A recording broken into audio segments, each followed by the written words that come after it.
You've probably tried to break a bad habit at least once in your life. Maybe it was biting your nails, doom scrolling at 2 a.m., procrastinating until the last minute, or constantly checking your phone even when you promised yourself you wouldn't. You tell yourself, "This time I'm done."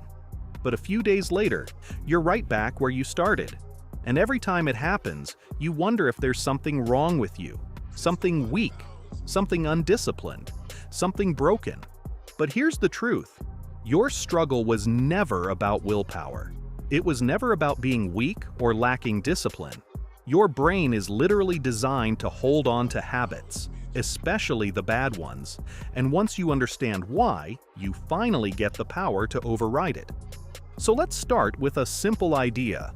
Your brain's job is not to make you happy, it's to make you efficient. Your brain wants to save energy, reduce thinking, and automate as much as possible. Every time you repeat a behavior, your brain takes notes. It asks, "Is this something I'll need to do again?" And if the answer seems to be yes, because you do it repeatedly, it stores that behavior in the basal ganglia, the part of your brain responsible for habit formation. Think of it like your brain's automation center. Once a habit enters this system, it becomes incredibly easy to repeat and incredibly difficult to break. Not because you want it, but because your brain wants to run on autopilot. And here's where the trap begins. Every habit, good or bad, follows the same loop. Cue, routine, reward. Something triggers your brain. You respond with an automatic action, and you get some kind of reward, sometimes emotional, sometimes chemical, sometimes both. Maybe the cue is stress. The routine is grabbing your phone. The reward is a tiny hit of dopamine from seeing notifications. Or the cue is boredom. The routine is opening the fridge. The reward is the momentary pleasure of a snack. Over time, the cue becomes glued to the routine. That's why breaking bad habits feels like fighting gravity. The entire loop hides beneath awareness, operating in the shadows. Most people try to break habits by attacking the routine directly.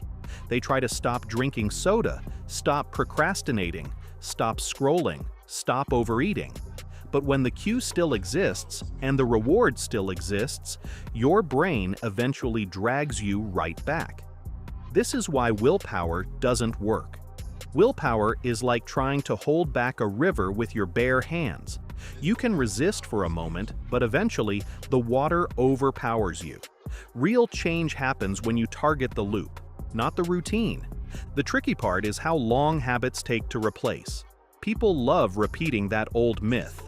It takes 21 days to form a habit. But research paints a completely different picture. It can take 18 days, or it can take 254 days. Most people fall somewhere around 66. Your brain's pathways physically rewire themselves over time, and those pathways, once built, don't just disappear. Even years later, the old habit still exists like a dormant program. You can overwrite it, you can weaken it, but you can't erase it entirely. That's why people who used to smoke may suddenly crave a cigarette after years of quitting. It's not because they failed, it's because their brain remembers. To break the loop, you start with awareness. You identify the cue. You figure out what triggers the behavior. Most people skip this step, and that's why they stay stuck. Let's say you constantly binge-watch shows late at night. The cue might be loneliness. It might be stressful. It might be fatigue. It might be the moment you lie down in bed. Once you understand the cue, you can target it directly. You can change your environment, shift your routine, or prepare an alternative response. The key is replacing the routine, not eliminating it. Your brain still wants the reward, and if you take that reward away completely, your brain will fight back. Imagine your reward is relaxation. Instead of doom scrolling, you might switch to reading for 5 minutes. Instead of junk food, maybe a walk outside. Instead of procrastination, maybe starting a timer for just 1 minute. By keeping the reward intact, your brain doesn't feel punished. It feels redirected. And that small shift is enough to begin rewiring your neural pathways. But here's something most people never consider. Bad habits don't survive because you're weak. They survive because they work. They give you something: relief, escape, pleasure, comfort, control, stimulation. Your goal is not to destroy that need, it's to satisfy it in a healthier way. If you don't replace it, your brain will cling to whatever worked before. Another reason habits stick is dopamine. Dopamine isn't the chemical of pleasure, it's the chemical of expectation. It fires before the reward, not after. When your brain predicts a positive outcome, dopamine spikes. That's why just thinking about checking your phone gives you a little thrill. That's why anticipating junk food feels almost as good as eating it. That's why habits become emotional shortcuts. Your brain experiences cravings before the action even happens. This means that breaking a habit requires you to interrupt the prediction. You have to delay the reward long enough to retrain the expectation. And delaying doesn't mean denying. If you delay something for even 10 minutes, you change the chemistry of the craving. Cravings are like waves. They rise, peak, then fall. Most cravings last 90 seconds. People who understand this become masters of their own behavior. They allow the craving to come and go without acting on it. They surf the urge instead of drowning in it. So let's walk through a system that actually works. First, identify the cue. Write down the exact moment the behavior happens. What time of day? What emotional state? What location? What people are present? The clearer the cue, the easier the next step becomes. Second, replace the routine. Don't focus on stopping the habit. Focus on swapping it. If you always eat snacks after dinner, maybe swap them with tea. If you scroll your phone first thing in the morning, maybe place your phone across the room. If you procrastinate on work, maybe use a 1-minute action rule. It sounds small, almost too small, but your brain loves small. Third, keep the reward. If your reward from scrolling was dopamine from novelty, replace it with something stimulating but healthier, like learning something quick or reading a page of an interesting book. If the reward was comfort, replace it with a comfort ritual. Fourth, start small. Your brain resists massive change. It interprets big changes as threats. Small changes slip under the radar. Fifth, track consistency. Habits grow stronger through repetition, not intensity. A single skipped day won't ruin you. Missing multiple days resets momentum. Tracking keeps you accountable and turns your new habit into a chain you don't want to break. Now imagine someone who struggles with procrastination. Their cue might be feeling overwhelmed. Their routine is avoidance. Their reward is temporary relief. To break this loop, they don't need more discipline. They need a smaller entry point. Something like working for 1 minute, then stopping. This sounds too easy, almost silly, but it works because it changes the emotional association. The brain stops perceiving the task as a threat. Over time, 1 minute becomes 2, then 5, then 10. The key is making the habit so small you can't say no. Let's consider another example. Someone who wants to quit phone addiction. The cue might be boredom. The routine is picking up the phone. The reward is instant dopamine. In this case, the solution is not locking the phone in another room. Your brain will always find a way around extreme restrictions. The solution is creating friction. Move distracting apps off your home screen. Increase the number of steps needed to open them. Reduce notifications. Set phone-free zones like your bedroom or dining table. Each tiny barrier gives your brain time to interrupt the automatic behavior. Breaking bad habits also requires understanding emotional triggers. Many habits aren't physical, they're emotional coping mechanisms. Stress often leads to overeating. Loneliness leads to scrolling social media. Exhaustion leads to binge watching. Anxiety leads to fidgeting or nail biting. When the emotional cause remains untreated, the habit becomes a crutch. You're not fighting the habit, you're fighting the emotion behind it. The most powerful habit breakers are people who learn to sit with negative emotions without immediately seeking escape. When you stop running from the feeling, the habit loses its power. This brings us to self-identity. The strongest habits are identity-based. When someone says, "I'm trying to quit smoking," the identity is still tied to smoking. When someone says, "I'm not a smoker," the identity shifts. Your brain always works to stay consistent with your self-image. If your identity is, "I'm a person who exercises," working out becomes automatic. If your identity is, "I'm always late," your behavior will match it. Changing identity is slow, but powerful. Every small action becomes a vote for the person you want to become. And eventually, the identity becomes real. And now we get into something deeper: your environment. People underestimate how much their surroundings dictate their habits. If your phone is next to you, you'll use it. If junk food is in your kitchen, you'll eat it. If your bed is too comfortable, you'll snooze your alarms. Changing your environment is often more effective than changing your mind. Put your phone in another room. Remove snacks from your house. Lay out your workout clothes the night before. Create a workspace that feels inviting. The environment shapes behavior effortlessly, without relying on willpower. Another mistake people make is attempting to break multiple habits at once. That drains mental energy and increases failure rates. Focus on one habit until it's stable, then move to the next. People who layer habits one at a time build long-term change. People who try to change everything at once burn out. Lasting transformation is slow. It's quiet. It looks boring. But it works. Now let's describe the moment change begins. It's when you stop expecting overnight results. Most people quit because progress feels invisible at first. Nothing seems different. The brain rewires in the background long before you notice change in the foreground. The reward of consistency is delayed, but it's worth it. Over time, the new habit becomes easier than the old one. That's when the magic happens. That's when you realize you're no longer forcing it, you're simply living it. To make all of this real, imagine you're someone who struggles with nighttime overeating. Your evenings are a mix of stress and boredom, and the kitchen becomes a place of comfort. You know it's a bad habit, but your brain associates it with relaxation.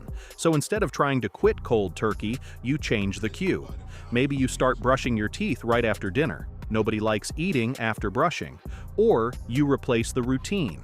Instead of opening the fridge, you brew herbal tea. Or you keep the reward. After resisting the urge, you let yourself watch one episode of your favorite show guilt-free.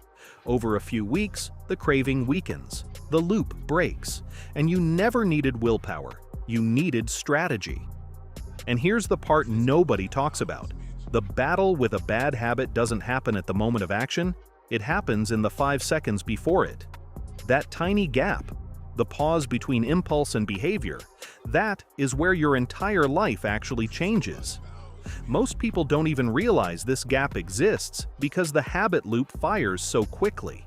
The cue appears, dopamine spikes, the body moves, and the mind follows afterward, rationalizing the behavior you've already done. But when you learn to widen that gap, even by one breath, 1 second of awareness, you disrupt the autopilot. That disruption is the key to transformation. Think about how many times you've acted before noticing what you were doing. You open your phone without remembering picking it up. You snack while watching a show, and suddenly the whole packet is empty. You say you'll exercise in 5 minutes, and suddenly it's midnight. None of this happens consciously. Your brain slips into a pre-recorded pattern. Scientists call this automaticity. It's the moment when a behavior becomes so deeply ingrained that it requires almost zero effort to activate. This is why habits are powerful and dangerous. Once a routine becomes automatic, your conscious brain barely participates. You're not choosing anymore, you're replaying.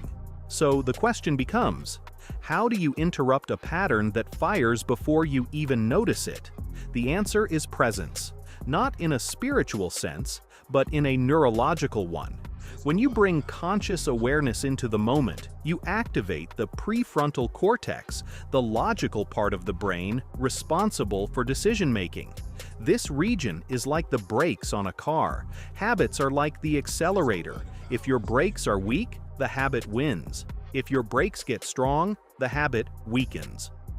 One of the fastest ways to strengthen this braking system is through micropauses. Every time you notice an urge rising, count down from 5 slowly. 5, 4, 3, 2, 1. During that short countdown, your brain shifts from autopilot to awareness. And in that awareness, you suddenly regain control long enough to choose a different action. And this brings us to something even more important: emotional cravings. Almost every bad habit is emotionally driven. The emotion comes first: loneliness, stress, anxiety, boredom, fatigue, and the habit becomes your brain's attempt to self-soothe. This is why removing a habit without addressing the emotion rarely works. If you take away the coping mechanism but not the feeling underneath it, the habit will come back or transform into a different bad habit. You might quit smoking, but start overeating. You might stop overeating, but start endlessly scrolling. Your brain isn't addicted to the habit itself. It's addicted to what the habit protects you from feeling. Behavioral economists call this choice architecture. You create an environment where the default behavior supports your goals instead of sabotaging them. Want to read more? Put a book on your pillow every night. Want to drink more water? Keep a bottle on your desk. Want to limit screen time? Make your phone grayscale and hide distracting apps. The easier you make the new habit, the faster your brain rewires. The beauty is that the environment works even when motivation fails. The real breakthrough comes when you realize your brain is not your enemy. It's simply following the pathways it built. When you change the pathway, you change the behavior. And the moment you change your behavior, you begin changing your life. If you've tried to quit before and failed, that wasn't failure. It was your brain doing exactly what it was programmed to do. Now you get to reprogram it. Now you know the loop. Now you know chemistry. Now you know the system. And once you understand the system, nothing can stop you from building the life you actually want. What if you could walk into any room and immediately connect with anyone? Not through magic or charisma alone, but through simple, scientifically proven actions that shape how people perceive you within seconds. This isn't about manipulation. It's about understanding the fundamental building blocks of human connection. Social psychology has uncovered specific, repeatable behaviors that dramatically increase likability and rapport. These are not abstract theories. They are practical, ethical tools you can use in your next conversation, meeting, or social encounter to build genuine affinity. Let's dive into the 5 psychological tricks that work on anyone, anywhere, every time. Our first trick is one of the most powerful and subtle tools in the social toolkit: mirroring body language. This is the unconscious mimicry of another person's posture, gestures, and expressions. When you subtly mirror someone, leaning in when they lean in, nodding when they nod, matching their speech pace, you are sending a primal, non-verbal signal that says, "I am like you, I am safe, we are in sync." Research shows this builds instant rapport and trust. It activates what neuroscientists call mirror neurons, the brain systems that help us understand and empathize with others. The key is subtlety. A direct imitation is creepy, but a gentle, delayed reflection of their open posture or hand gestures creates a powerful sense of alignment. In a negotiation, it can foster cooperation. On a date, it can create intimacy. In a job interview, it can make you feel like a natural fit. Start by simply paying attention. Notice if they speak with their hands, how they sit, their energy level. Then, allow your own body language to gently harmonize with theirs. You'll be amazed at how the dynamic shifts toward mutual comfort and understanding. The second trick is disarmingly simple yet profoundly effective: using someone's name repeatedly. There is no sweeter sound to a person than their own name.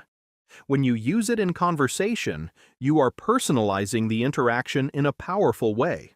It commands attention, shows respect, and makes the individual feel recognized as a unique person, not just a face in the crowd.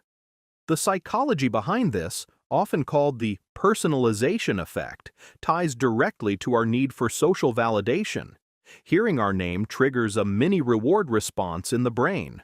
But frequency and context matter. Use it naturally at the beginning and end of a conversation or when making a key point. "You know, Sarah, that's an excellent perspective," or "Thank you for your help today, David." Avoid overuse, as it can feel like a cheap sales tactic. The goal is to weave their name into the dialogue with genuine warmth. This single act can transform a transactional exchange into a memorable, positive connection, making you stand out as someone who is attentive and personable. Now, let's explore a trick that seems completely counterintuitive: the Ben Franklin effect. The founding father famously noted that he would win over a difficult colleague not by doing them a favor, but by asking them for a small favor, like borrowing a rare book. Psychology is rooted in cognitive dissonance. Our brains strive for consistency between our actions and our beliefs. If I do a favor for you, my mind rationalizes, "I must like this person, otherwise why would I help them?" This small act of investment makes the other person more inclined to like you and help you again in the future. The application is straightforward. Ask for a small, reasonable favor that requires minimal effort: an opinion on a project, a recommendation for a good coffee place, or to pass the salt. The request should be easy to grant and impossible to refuse. This isn't about exploitation, it's about creating a small bond of cooperation. By granting your request, they have made an investment in the relationship, and people naturally value what they invest in. It's a powerful way to turn neutrality or mild resistance into a willing alliance. The fourth trick is the cornerstone of all meaningful interaction: active listening and validation. This goes far beyond just hearing words. It's about fully concentrating, understanding, responding, and then remembering what is said. The trick lies in the validation component, demonstrating that you not only hear, but also acknowledge the feelings and perspective behind the words. Use phrases like, "It makes complete sense that you'd feel that way," or "I can see why that was so important to you." Employ techniques like paraphrasing. "So, what you're saying is," and asking open-ended questions that encourage deeper sharing. The psychology here taps into a profound human need to feel seen and understood. When people feel heard, they attribute likability and competence to the listener. They associate the positive feeling of being understood with your presence. In a world where everyone is waiting for their turn to speak, being the person who truly listens is a superpower. It disarms conflict, deepens bonds, and makes you the person others seek out and confide in. Our fifth trick involves careful and appropriate physicality, strategic touch. This is the most potent tool on the list and must be used with the highest degree of ethical caution and situational awareness. Research in what's known as compliance studies has shown that a light, brief touch on the shoulder or upper arm during an interaction can significantly increase positive feelings and agreement. This fleeting contact, often lasting less than a second, releases oxytocin, the bonding hormone, and creates a subconscious sense of connection and trust.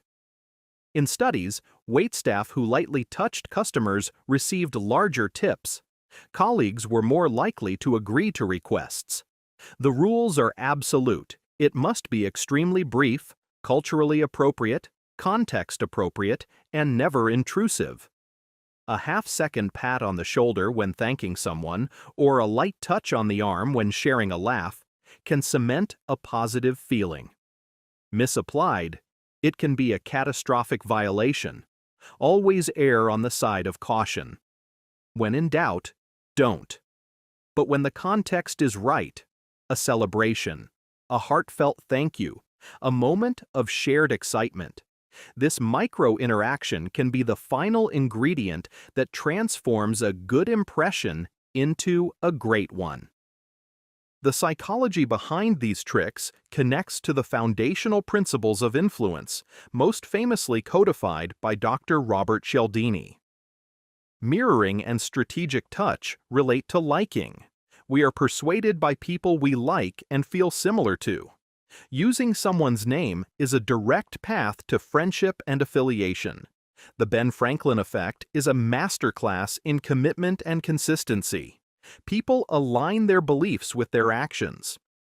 Active listening is a powerful engine for reciprocity. When you give someone the gift of true attention, they feel a subconscious pull to reciprocate the positive feeling toward you.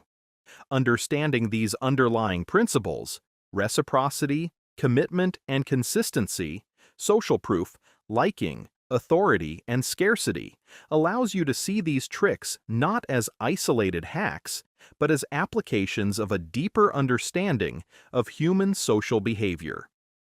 Beyond these 5 core tricks, understanding the supporting psychological frameworks elevates them from simple tactics to a cohesive strategy for connection. A crucial underlying concept is nonverbal synchrony, which expands on mirroring. This isn't just about posture, it's about aligning with the rhythm of the conversation itself. Studies show that when people click, their physiological functions, like heart rate and breathing, can actually begin to synchronize. While you can't control this directly, you can foster it by matching the energy and tempo of the interaction. Is the person speaking quickly with excited gestures? Pick up your own pace. Are they calm and measured? Slow down your speech and movements. This dance of synchrony signals deep cognitive engagement and is a powerful subconscious driver of mutual liking and perceived understanding.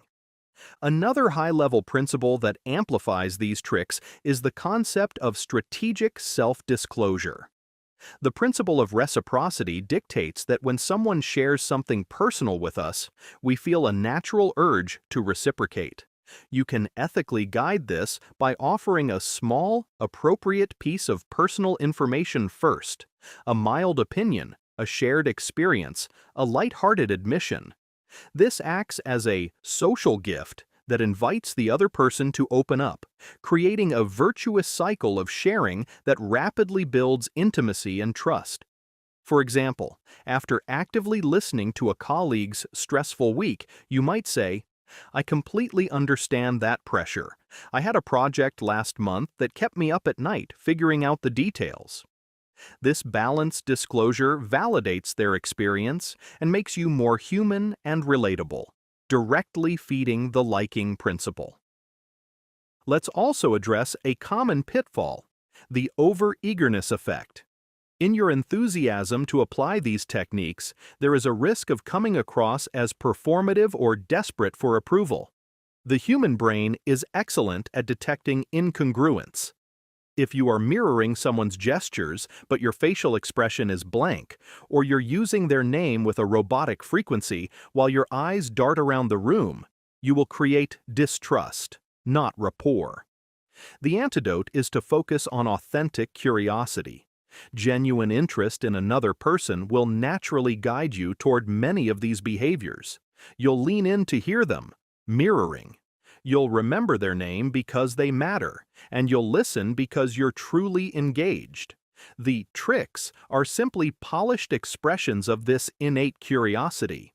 They work best when they are in service of a real desire to connect, not as a mechanical checklist. We must also consider the cultural and contextual lens. The effectiveness and appropriateness of these tactics vary widely.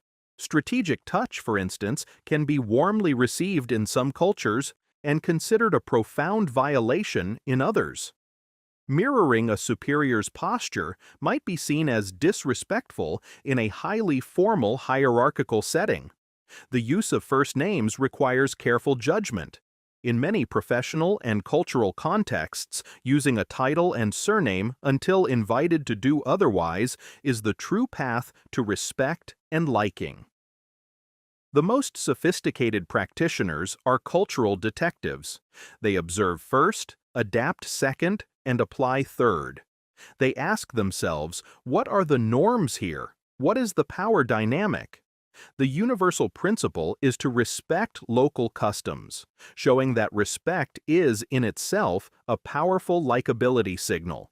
To deepen the impact of active listening, incorporate the technique of labeling emotions.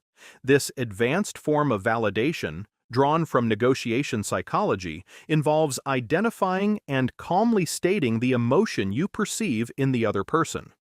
For example, it seems like you're really passionate about this, or that sounds incredibly frustrating. By giving a name to the feeling, you demonstrate profound empathy. This can diffuse tension and make the other person feel profoundly understood on an emotional level, which is a direct shortcut to trust and liking. It shows you're listening not just to words, but to the human being behind them. Finally, we should discuss the long-term game of likability. These instant tricks are the spark, but sustaining positive relationships requires consistency and integrity. This is where Cialdini's principle of consistency works in your favor over time. If you consistently show up as a good listener, a respectful collaborator, and a genuine person, people will not only like you initially, but will also feel compelled to maintain that positive view of you. Their own self-narrative becomes, "I like and trust this person," and they will seek evidence to confirm that belief. Your ethical use of these tools at the outset builds a foundation for this lasting consistency. Conversely, if you use these techniques to create a false impression that later crumbles, the backlash will be severe. Authenticity, therefore, is not just ethical, it is strategic for enduring influence. Integrating these tricks into your daily life is a process of mindful practice. Begin with low-stakes interactions: the barista, a casual acquaintance, a new colleague. Practice active listening with a family member, focusing solely on understanding them without formulating your response. Experiment with subtly mirroring a friend's energy during a story. The goal is not perfection, but increased awareness. Over time, these behaviors will become integrated into your natural social repertoire. You'll find conversations flowing more smoothly, conflicts resolving with less friction, and new connections forming with greater ease. This isn't about becoming someone else. It's about unlocking the most effective, connected, and persuasive version of yourself that already exists. By combining the science of behavior with the art of human warmth, you equip yourself with the most powerful tool there is: the ability to build genuine bridges, one positive interaction at a time. It is impossible to overstate the importance of ethical boundaries.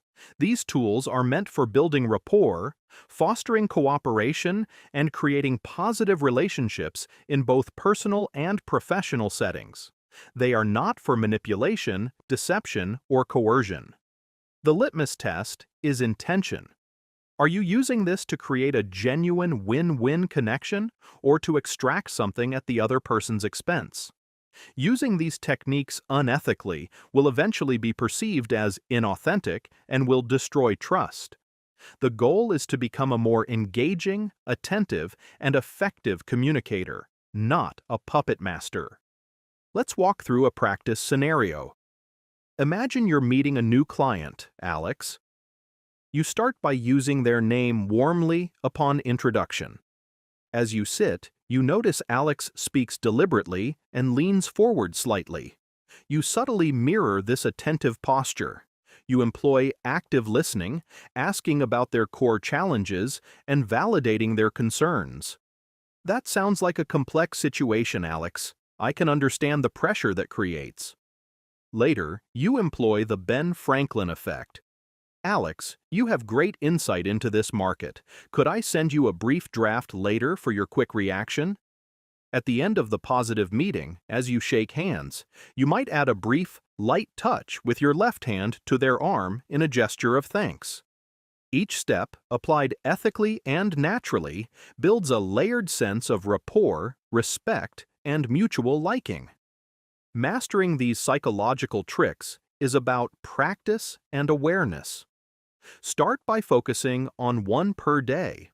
Tomorrow, consciously try to use people's names. The next day, practice active listening in every conversation. These are skills that compound. They will make you a better friend, partner, leader, and colleague. You are not tricking people into liking a false version of you. You are using proven social mechanics to ensure your genuine, best self is seen, heard, and appreciated. In the end, these tricks simply remove the static that can interfere with human connection, allowing your authentic likability to shine through, loud and clear. What if everything you think you know about getting a good night's sleep is designed to fail? What if the secret to effortless, deep, restorative rest isn't found in a pill, an expensive mattress, or another cup of coffee, but in a series of quiet, almost invisible habits woven into the fabric of daily life? In Japan, a country known for its long working hours, there exists a profound cultural wisdom around sleep that has nothing to do with trying harder to fall asleep, and everything to do with preparing your mind and body, hours in advance, to simply let go. This isn't about quick fixes. This is about learning a gentle, powerful language of rest, spoken through 7 specific rituals that can transform your nights and your days. Let's start by confronting the modern sleep paradox. We live in a world that screams optimization. We track our sleep cycles with expensive gadgets, chase perfect sleep scores, and then lie in bed, wide awake, stressed about not being asleep. We've turned rest into another performance metric, another thing to fail at. The Japanese approach in many ways is the elegant opposite. It's about subtraction, not addition. It's about creating conditions so conducive to sleep that your body and mind have no other logical choice but to surrender. The first and perhaps most powerful habit isn't something you do in bed. It's something you do long before dusk, the ritual of the after-work bath. For many in the West, a shower is a quick, functional wake-up call in the morning. But in Japan, the bath, or ofuro, is a sacred evening transition. It's not about getting clean. That's done separately before entering the pristine hot water. It's about a deliberate physical signal to your entire nervous system. As you sink into the deep heat, your core body temperature rises. This might seem counterintuitive. Don't we want to be cool to sleep? Here's the beautiful biological trick. Your body is a masterpiece of thermoregulation. After you emerge from that enveloping warmth, your body begins a coordinated cooling process to return to its baseline. That drop in core temperature is one of the strongest, most reliable physiological triggers for sleepiness that exists. You are not just washing off the day's grime. You are giving your internal clock a clear, unmistakable command. Begin the descent into night. You are literally warming up to cool down into slumber. Now, let's step out of the bath and into the home. Look around your living space in the evening. What do you see? Probably a barrage of bright blue-rich light from screens, overhead LEDs, and lamps. This is where the second habit creates a sanctuary of shadow. The Japanese concept of wa no kokoro, the spirit of harmony, extends to light. In the hours before bed, the goal is to eliminate harsh, direct light. Instead of a single, blinding ceiling light, the environment shifts to soft, indirect, and warm illumination. Think floor lamps, paper lanterns, and or low-wattage fixtures that cast gentle pools of light. This deliberate dimming does 2 critical things.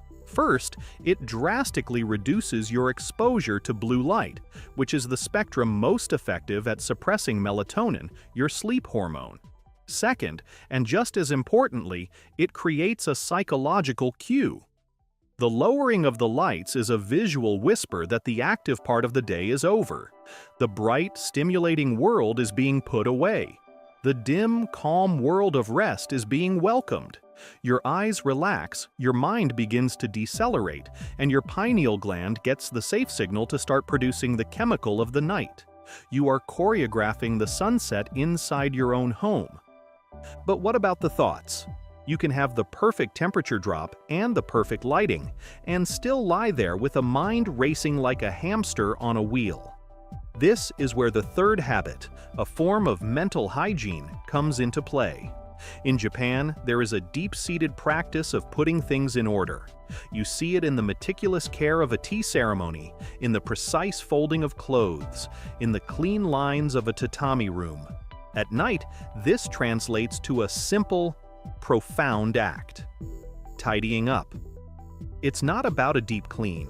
It's about the 5-minute ritual of returning cushions to their place, wiping down the kitchen counter, folding the throw blanket, placing shoes neatly at the entry.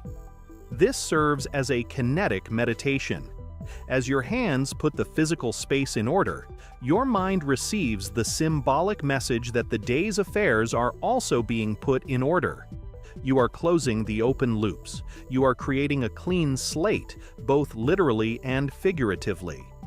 A cluttered environment subconsciously signals unfinished tasks, a to-do list hanging in the air. A ordered space signals completion, permission to stop. It is the physical act of drawing a line between the day's chaos and the night's peace. Now let's step onto the most important surface in this entire equation: the floor.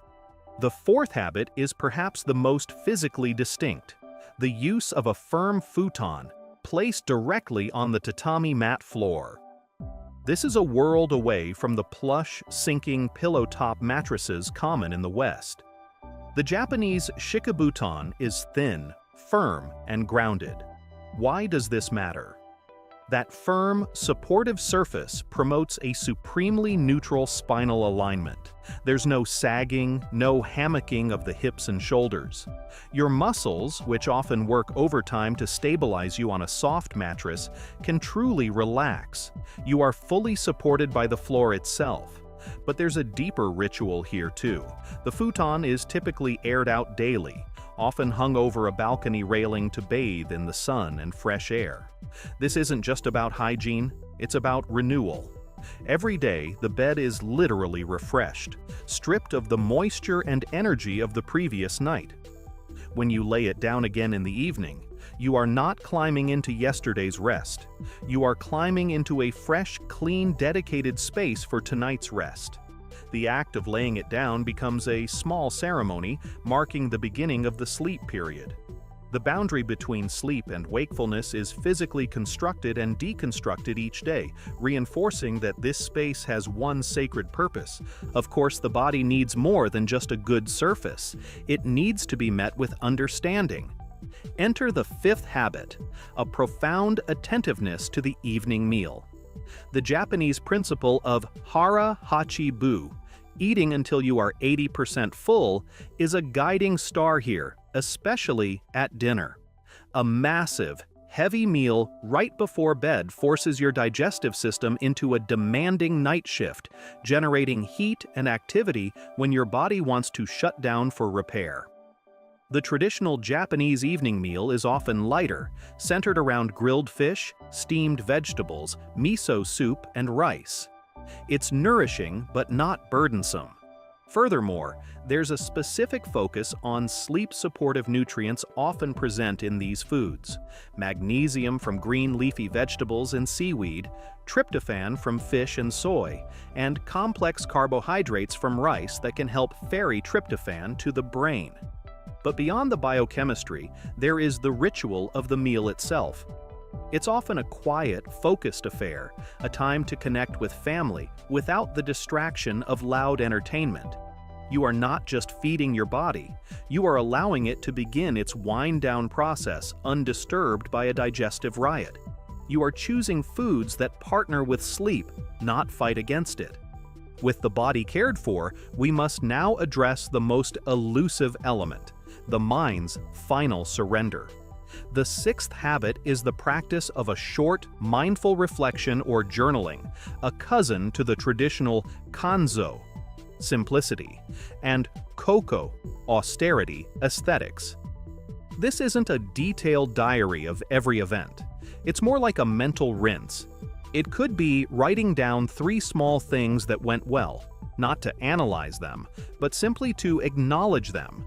It could be noting one thing you look forward to tomorrow, to plant a seed of positive anticipation. Or it could be a simple list of loose thoughts or minor worries you're putting on the shelf until morning.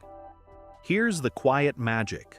The moment ink hits paper, those vague, swirling worries stop floating and start sitting still. You are taking the formless anxiety in your head and giving it a container, a boundary, a home outside your body. You are saying, "I see you, I acknowledge you, and now I am setting you aside." That tiny pause between thought and writing becomes a switch, out of rumination, into release. It closes the cognitive tabs that are running in the background of your mind, the mental notifications that would otherwise ping you awake at 2 a.m. Over time, this ritual becomes a powerful cue in itself. Your brain learns, when the pen moves, the day ends. It creates a definitive mental endpoint for the day's processing. You are effectively performing a shutdown sequence for your brain, moving from active processing to passive, receptive stillness, like dimming the lights inside your own mind, one gentle notch at a time. Finally, we arrive at the 7th habit, which governs the very first moments of your day and, in doing so, sets the stage for the next night.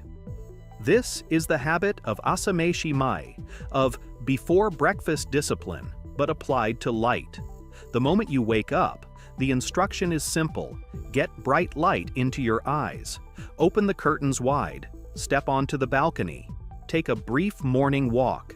This massive dose of morning sunlight, particularly within the first hour of waking, is the most powerful regulator of your circadian rhythm. It acts as a master reset button for your internal clock, telling your suprachiasmatic nucleus, the body's pacemaker, exactly what time it is. By firmly anchoring your wake-up time with strong light, you are effectively setting a timer for melatonin release roughly 14 to 16 hours later. You are giving your body the clearest possible schedule to follow. A consistent, light-defined wake-up time creates a stable rhythm, making the evening wind-down not a struggle, but a natural, inevitable tide going out. So, what is the grand tapestry these 7 threads weave? It's a lifestyle of rhythmic harmony, where sleep isn't an isolated event you desperately try to command at 11 p.m. It is the graceful culmination of a day lived with an awareness of night. It is a series of gentle transitions, from heat to cool, from bright to dim, from chaos to order, from activity to stillness. The Japanese don't chase rest. They prepare for it. They build it quietly into everything they do. And in a world that glorifies constant motion, perhaps the most revolutionary act is learning, once again, how to stop. Train your taste buds early. In Japan, the journey to a healthy relationship with food starts young, not through rules or restrictions, but through experience. Children don't just eat lunch at school, they live it. Meals are eaten together, quietly, respectfully, and every single one is designed by a nutritionist. It's not an afterthought. It's part of education. These aren't mass-produced trays of mystery meat and chocolate milk. These are freshly prepared plates with rice, vegetables, fish, soup, a balance of flavors and nutrients served with purpose. And here's what's interesting. That daily exposure rewires the brain. It sets a baseline for what normal tastes like. It teaches the tongue to enjoy bitterness, savor umami, recognize subtle sweetness. So years later, when those kids grow up, they don't crave ultra-processed snacks. Their brain isn't wired to chase a sugar high. It's wired to appreciate balance. Compare that with a typical lunchroom in the US or many Western countries. Processed food dominates. Frozen pizza, fries, chicken nuggets, ketchup, chocolate milk, vending machines just steps away. It's not a lunch, it's a training session for your future cravings. And those cravings are hard to unlearn, because taste is a habit. It's not just a preference, it's a pattern built through repetition.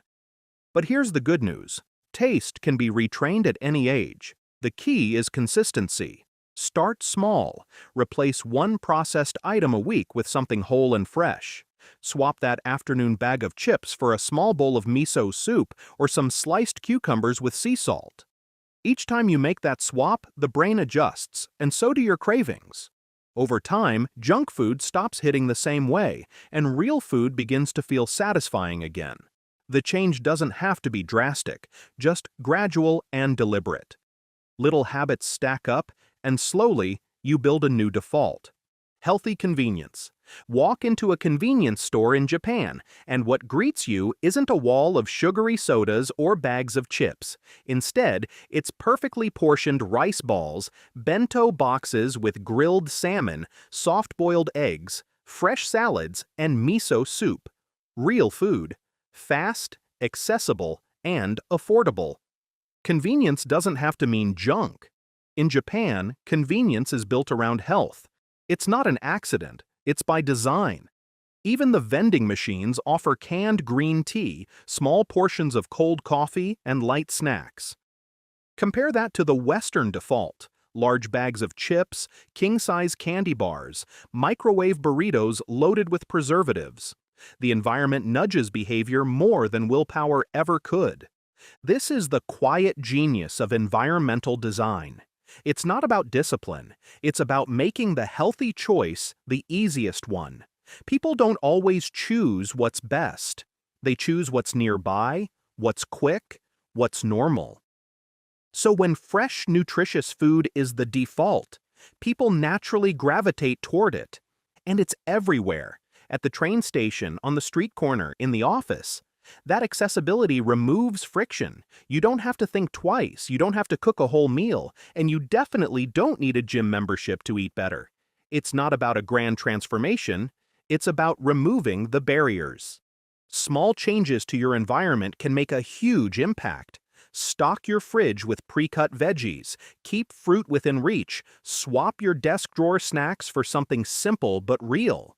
When the good stuff is just as easy to grab, the bad stuff becomes a little less tempting.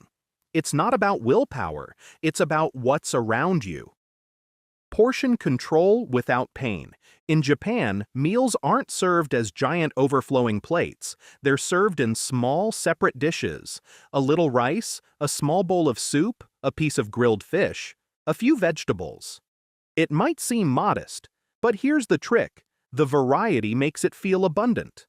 The colors, the textures, the flavors. They engage the brain more than a massive single-plate meal ever could. The culture embraces the idea of moderation, not as a restriction, but as a practice of awareness. There's even a traditional saying, hara hachi bu, which means eat until you're 80% full, not stuffed, not uncomfortable, just satisfied. That single idea quietly rewires how people respond to food. Eating slowly with intention gives the body time to catch up. It takes about 20 minutes for the brain to register fullness. And by the time that message arrives, most Western-style meals are already long gone. In Japanese dining, smaller plates make a difference.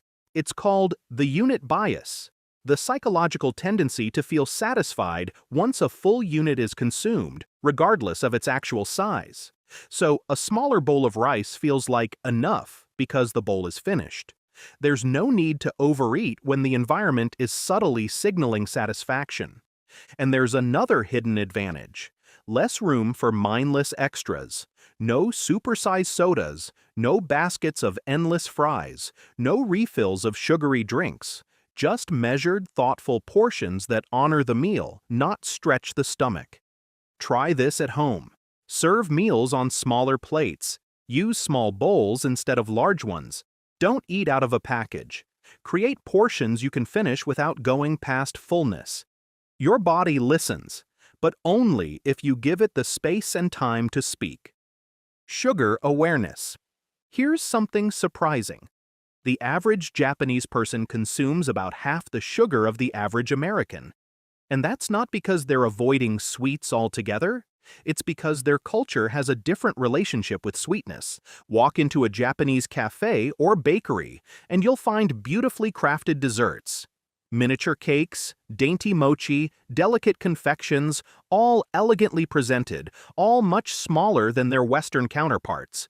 Instead of giant slices piled high with frosting, you get a small portion that focuses on experience over quantity. One bite to satisfy the senses, not 5 to fill the stomach. Even their drinks follow this rhythm. A soda can in Japan is just 150 milliliters, less than half the size of a standard American can. And sugary drinks aren't an everyday habit. Green tea, barley tea, and black coffee are far more common, and they come unsweetened. There's also a cultural preference for subtlety. Instead of overwhelming sweetness, Japanese flavors lean on balance. You'll find desserts with matcha's bitterness or red bean paste that's gently sweet, not cloying. Sweetness isn't meant to dominate, it's meant to complement, and that changes how people consume it.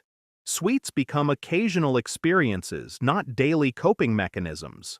They're enjoyed slowly, often with tea and rarely in isolation. There's a whole ritual around it. A seasonal mochi in spring, a chestnut dessert in autumn. It's connected to time, place, and mood. Contrast that with the mindless snacking culture elsewhere, grabbing a candy bar at the gas station, a donut with coffee, or pouring sugary cereal into a bowl without thinking. It's not just more sugar, it's less intention. Japanese food packaging also plays a role. Portions are smaller.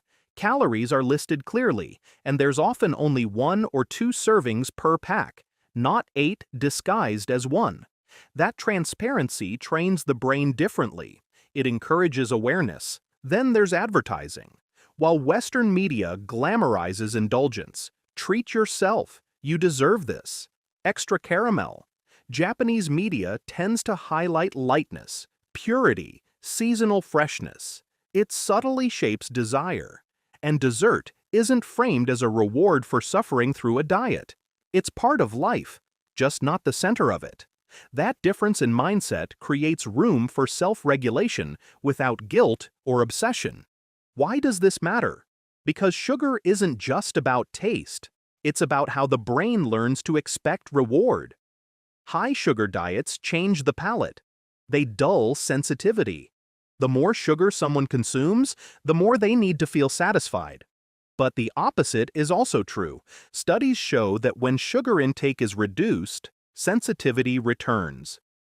People begin tasting sweetness more intensely and needing less of it to feel the same pleasure. That's the science behind Japan's quiet restraint. It's not about denial, it's about recalibration. Try dialing it back slowly. Swap 1 sugary drink a day for unsweetened tea. Pick desserts you can savor, not devour. Pay attention to how the sweetness actually feels. With time, the cravings fade, the tongue resets, and what used to feel like a treat starts to feel like too much. Structured eating. In Japan, most people eat 3 meals a day, breakfast, lunch, and dinner, at roughly the same times. It sounds simple, but this kind of rhythm does more than just keep things organized. It creates harmony between behavior and biology. When meals follow a consistent schedule, the body adapts. Hunger hormones regulate, energy levels stabilize, and blood sugar doesn't crash unexpectedly. That means fewer impulsive snacks, fewer late-night cravings, and less emotional eating. It's like setting your internal clock to run smoothly, instead of in chaos. Breakfast often comes before 9 a.m. Lunch is usually around noon or 1 p.m. Dinner happens by 8 p.m. Nothing extreme, just predictable. And that predictability reduces stress. Because when the body knows food is coming, it doesn't panic, it doesn't push cravings into overdrive or trigger survival mode. Contrast that with the typical grab-and-go eating style, skipping breakfast, snacking mid-morning, having a late lunch, and picking at something again at 10 p.m. The body is never sure when the next meal will come, so it responds with unpredictability. It holds on to fat, it spikes hunger, it makes overeating easier and balance harder. Structured eating doesn't have to be rigid, it just has to be consistent. Set a routine that works and stick with it as much as possible. Plan meals instead of winging them. Give your body the rhythm it's looking for, and you'll find that hunger stops being a problem to fight. It becomes a signal you understand. Move naturally. In Japan, movement isn't something that gets squeezed into a schedule. It's not something people make time for. It just happens. Naturally, consistently, and without pressure. People walk to the train station. They take stairs without thinking. They bike to work, stand on subways, carry groceries, and stroll through neighborhoods. Movement is built into everyday life, not isolated to a 60-minute gym session. And that's exactly why it works. It's called non-exercise activity thermogenesis, or NEAT for short. It refers to the calories burned from everyday movements: cleaning, walking, standing, fidgeting. It may seem small, but these micro movements add up. In fact, NEAT can contribute more to daily calorie burn than traditional exercise, especially for people who aren't sedentary. The beauty of this approach is that it removes guilt. You don't need a perfect workout routine. You don't need to punish yourself on a treadmill. You just need to stay in motion. And when the environment supports that, when cities are walkable, stairs are common, public transport requires steps, movement becomes the norm. Even inside homes, there's more motion. Sitting on the floor requires standing up. Using traditional kitchens means more bending, reaching, standing. The whole setup favors small acts of motion over hours of sitting. To bring this into daily life, start thinking in steps. Literally.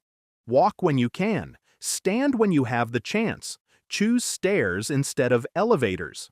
It doesn't have to be intense. It just has to be consistent. Over time, the difference is massive, not because of one big workout, but because movement became a lifestyle, not a chore. Slow eating. In Japan, meals aren't rushed, they're savored. And a big reason for that is the use of chopsticks. Eating with chopsticks naturally slows things down. You can't shovel food into your mouth with them. You have to pause, pick, place, chew. It turns every bite into a small act of attention. That slower pace matters more than most people realize. It takes the brain about 20 minutes to register that the stomach is full.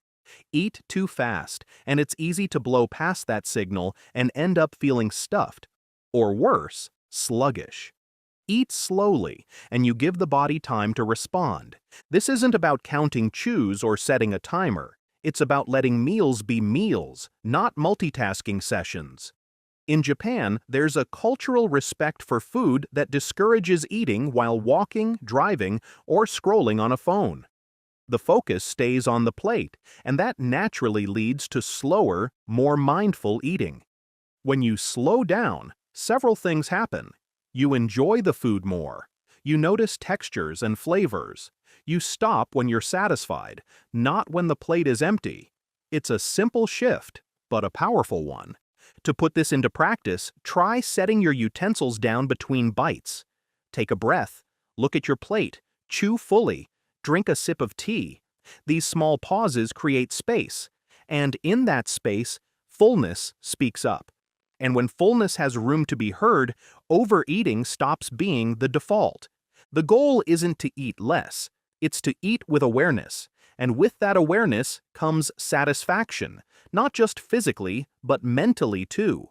Respect the meal. In Japan, eating isn't something you do while distracted.